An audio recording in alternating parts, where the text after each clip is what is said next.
Hey guys, Daniela here. I'm a local realtor in the Hamilton, Burlington, and Niagara areas, specifically Grimsby. And I wanted to go over a little bit today about how to buy a home in a seller's market. As you probably have heard, it has been a crazy market here in 2020 and into 2021.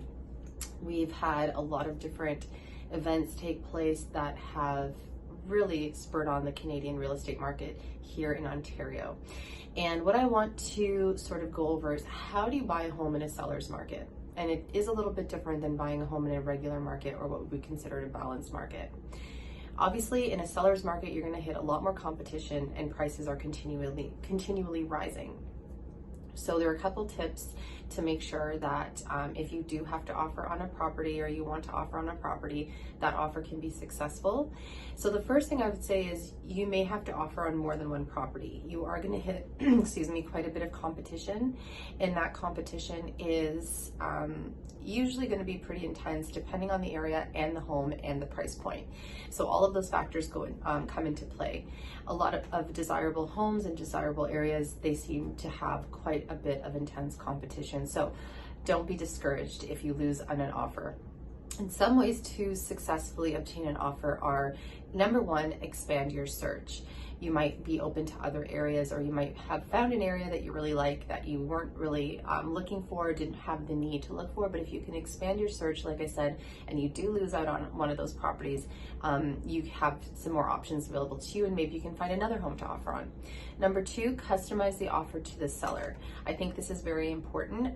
If you have the ability to get your agent to get some information about the seller, about maybe they need a certain closing date, or anything that would really sort of turn their head and make them look at your offer more seriously, you want to include that in your offer.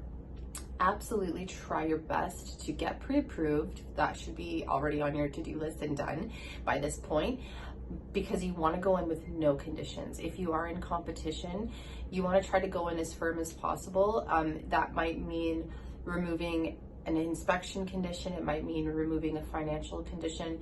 You don't want to remove any conditions that you would feel uncomfortable removing on that property. However, if your financing is in order, that one should be taken off right away, especially if you're in competition. And the last bit of advice I have is, it may be in your best interest to start to open up your mind to the possibility of looking for an investment property. An investment property is something that would look like an income property. The home may be a little bit out of your price range, or it might be perfectly within your price range. But if you can look at a property as an investment, it may have a living area that you can rent out, especially an income property. If there's an exterior door that is separate from the living area, like a basement walkout or anything like that, you can actually start to think of, okay, well, if this house is going to earn me X amount of money per month, then it helps you financially as well.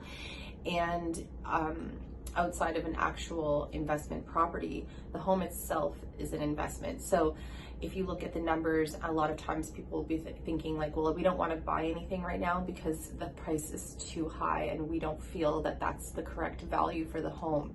And if you can just understand and look at the history of real estate, especially in Ontario and Canada, prices of homes go up. So if you're purchasing high, you're typically selling high. So you're pretty even there. And if you're purchasing high this year, regardless if the market crashes or goes up and down, historically, between 3 to 5 years, regardless of the market activity, you've earned money on that investment. Whether it's $100,000 in market value or $500,000 in market value, prices go up.